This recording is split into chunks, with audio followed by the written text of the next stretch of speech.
today. We're moseying on into the most walkable neighborhood in the Twin Cities, specifically Minneapolis, and I'm going to share with you what's the most walkable right now. And stick around because I'm going to tell you what I think is the best neighborhood for walkability, and my answer might surprise you. This video is specifically for people who are trying to make a short list of neighborhood areas in general to consider if you're really into walkability or bikeability and access to shops, restaurants, coffee shops, stuff like that, a short walk away. And this video is for you. Let's start with what I think is the single most walkable neighborhood in Minneapolis, and that is Uptown. All up and down Hennepin are tons of restaurants and shops, and there are some amazing restaurants. Some of the best restaurants in all the Twin Cities are going to be in this Uptown area, and there's a lot going on here. It's just extremely walkable. You can really run all of your errands within Uptown. It's home to hipsters and artists and professionals alike. There's some really cool architecture and a lot of really good examples of historic brown homes, some new upscale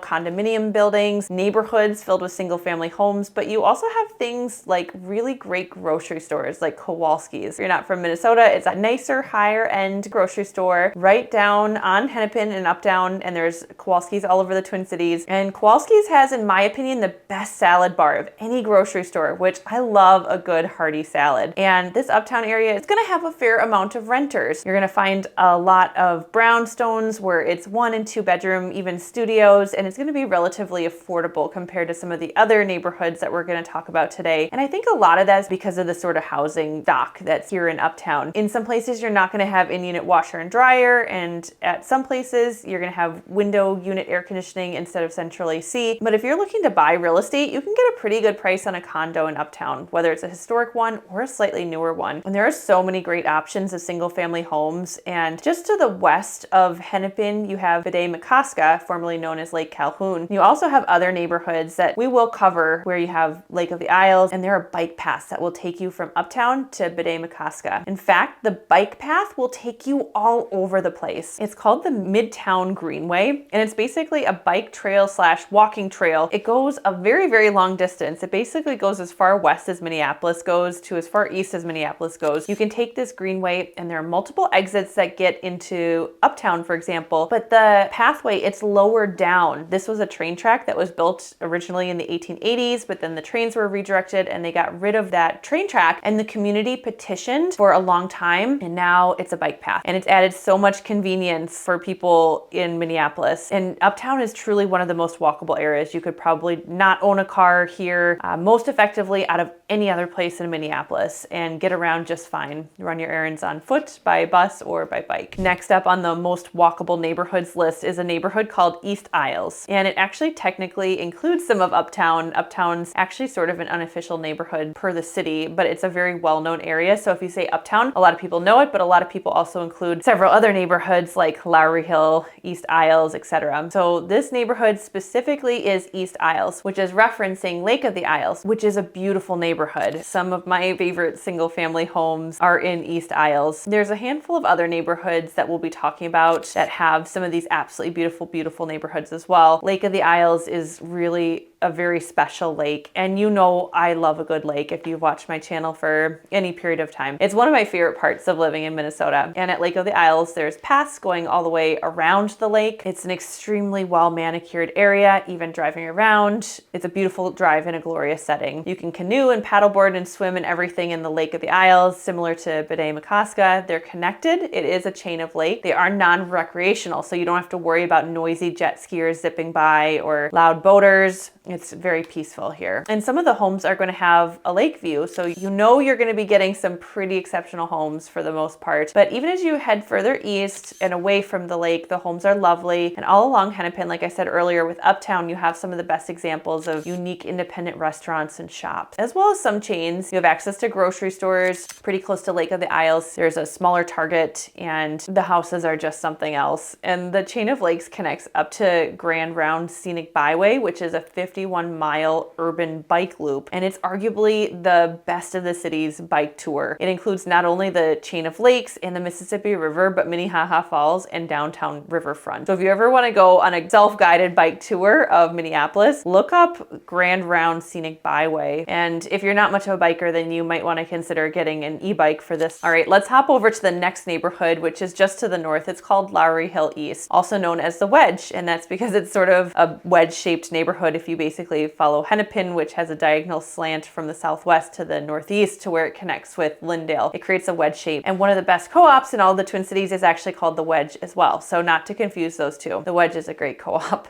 It's worth mentioning that Lowry Hill East is extremely walkable, but driving here can be a little bit of a drag. It is pretty congested. The population is pretty high for how much space there is, and with that being said, it is a really great spot and it has a lot going for it. Amazing restaurants, very walkable, running your day-to-day errands. But Minnesota is very cold during winter, obviously, so all of the road construction gets jammed into summertime, and Lyndale is a major thoroughfare here, and it seems like there's almost always summertime construction, which further adds to the congestion. But to be completely honest with you, there's summertime construction on most major roads during Minnesota, so that's not specific to Lyndale. We're gonna head just north of the Lowry Hill East neighborhood. We're gonna go to Loring Park, and Loring Park is both a beautiful park, as you might have expected from the name, and it's also a neighborhood situated basically downtown, and it's nestled right in between Loring Park, which is technically part of central Minneapolis. What is actually called Loring Park is truly a gem in Minneapolis. Beautiful park space. It's right across from the Walker Art Museum and the Lowry Hill neighborhood in general, which again is absolutely beautiful. Loring Park is home to Minneapolis Pride Festival, which basically turns the whole park and a bunch of Uptown into a giant party. And among other places, there's a strip of dining and really kind of a sort of high-end shop area. The Basilica is here, which is also home to the Basilica Block Party and the Walker Art Museum. It's technically not in Loring Park, but it's extremely close to it. And there's also a grocery store within the boundaries of Loring Park, Lund's and Byerly's, kind of in the downtown area, but very accessible to Loring Park as well. And if you're not from Minnesota, Lund's and Byerly's is another high-end grocery store chain that's in this area and also has a very good salad bar, but just not quite as good as Kowalski's. Loring Park is also home to the convention center. The Target headquarters is on Nicollet Avenue. Also free buses run up and down Nicollet, which is called Nicollet Mall. There's kind of a cool old history of that street, and while Loring Park does have its own amenities, it's really small. I think access to both uptown and downtown is really what makes it so walkable and so unique in that regard. The housing in Loring Park is going to be largely condo and apartment based. It's going to be fairly renter dense, but that is the sort of lifestyle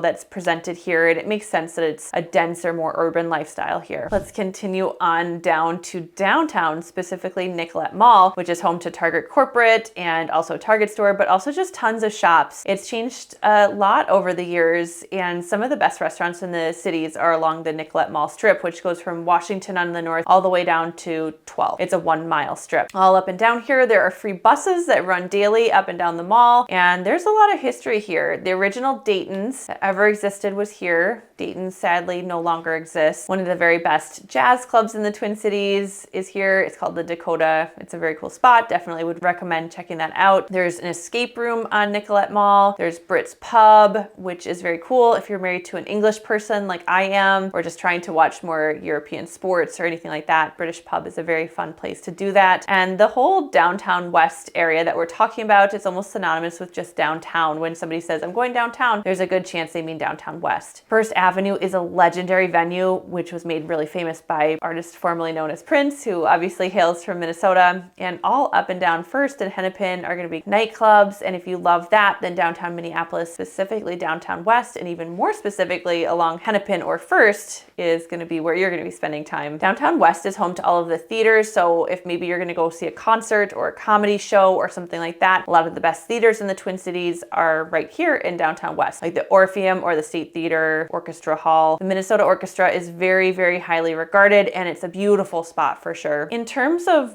walkability, I know I said that I think Uptown is the most walkable, and I think if there was an argument for something that might be more walkable, it would be downtown west. There are high-rise buildings where there are offices and stuff like that, but there are grocery stores if you wanted to not own a vehicle or leave your vehicle in the parking garage. This would be one of the top two places that you could do it. It's obviously built up very high, whereas whereas Uptown is more of a, in general, 4 stories or less mostly. But downtown west is very dense. It's bus friendly, you have access to the train. Downtown west is walkable if you're visiting, but I think downtown west is a little more of a tourist district, and you're gonna find more hotels, for example, and more attractions. And so by design, yes, it's very walkable. I'm curious if you know the area, if you have an opinion on what's more walkable, downtown west or the Uptown area, or something I haven't even mentioned at all. Let's talk next about North Loop, which also includes Warehouse District. North Loop has a ton of restaurants, shops, bars, and this whole North Loop area is one of the most hyped up areas in all of Minneapolis. It's probably going to be the most blogged about area. Like if you were to search hip area in Minneapolis, North Loop is really going to be on the top of that list. And partly because it's just sort of come up over the last 20 years or so. About half of North Loop is what's known as the Warehouse District, that buildings that used to be warehouses and they've been converted to much more modern urban lifestyle buildings, whether that's apartments, condos, or office spaces. There's a very social aspect to North Loop. Patios are loaded up with people, groups of people, and metropolitan social scene in North Loop. I think about more than anywhere else, downtown west maybe. In terms of walkability, North Loop is really, really high up on the list. It's certainly walkable to shops, restaurants, bars. There's a Whole Foods within the boundaries of North Loop, and it's a great Whole Foods. A person could do most of their errands by foot or on bicycle here in North Loop, but I think there's still some things that you're going to have to leave North Loop to do, which is generally why I think Uptown is a little bit more walkable, and it was on the top of the list for me, and just a little bit more complete as an area. But as far as the social scene and all that goes with that, I think North Loop is probably going to be the best spot in all of the Twin Cities. Also, just a special side note that people who are single and in the dating scene seem to gravitate towards North Loop and think it's maybe one of the best spots in the cities to meet someone. Next, we're going to talk through downtown east. Let's start by talking about a part of downtown east called the Mill District. This, I think, is one of the most aesthetically pleasing parts of the entire Twin Cities, certainly, you know, downtown Minneapolis, and it's just a really beautiful area with a lot of really cool history. This Mill District specifically is home to Pillsbury, a mill that was a big contributor to Minneapolis because it brought so much opportunity to the area. But what that means today is that you have some really cool historic buildings that have blended in with much more modern stuff. You have the Mill City Museum, and downtown east is a bit less walkable in terms of running all your errands than North Loop, but only barely, because you have access to that Whole Foods, although it's not technically in downtown east, but you do have a Trader Joe's here that came in relatively recently, which really makes it so much more walkable. And one of the biggest path of progress areas in all of the Twin Cities is this downtown east. It's developing quickly. This whole area really began to shift, although that said, this Mill District has been special and very cool for much longer than that. But as you get closer to the stadium, a ton of money, a ton of attention is being given to that area from investors, from the government, etc. Next, we're going to go to an area where it's actually 2 neighborhoods at once and colloquially kind of known as both, but you're going to hear it called St. Anthony, Main more than anything else. And St. Anthony, Main encompasses a lot of the other neighborhood, which is called Marcy Homes, although there are some areas that don't overlap, so we'll just use those terms interchangeably. But anyway, St. Anthony, Main is a very, very cool main street. It's sort of a brick style street and home to the Hennepin Avenue walking bridge, and it's an absolutely beautiful park. You've probably seen more photos of that bridge than anywhere else in the Twin Cities because it's very photogenic. It's just very cool. Just down on the street here on the St. Anthony Main strip, there's a really amazing little independent movie theater, which is called St. Anthony Main. It's also home to the Minneapolis Film Festival, which is a really legitimate film festival. And at night, that whole little strip is very pretty. But aside from this little strip of St. Anthony Main, all the way back up to the north of this street, they have a pretty good selection of restaurants, bars, and that sort of thing. And it's a very dense area. You also have access to Lund's, Byerly's, and it's open late. Very, very convenient if you live here. And on the western edge of the neighborhood, basically along Central, there are just plenty of things that a person can do. A lot of the neighborhood is extremely walkable and very much designed for an on-foot lifestyle, or a park your car in a ramp in one of these buildings and take it out occasionally. I love to get to be a part of people's journey to find a place to call home and a place to land here in the beautiful Twin Cities of Minnesota. That's whether you're buying a house for the first time or relocating here from a different location. So if you're thinking about moving here, get a hold of me and nobody will take better care of you than me. Go to stephaniecheckley.com/referral and there's a contact form on there. You can fill it out in literally less than 20 seconds and we will get this show on the road.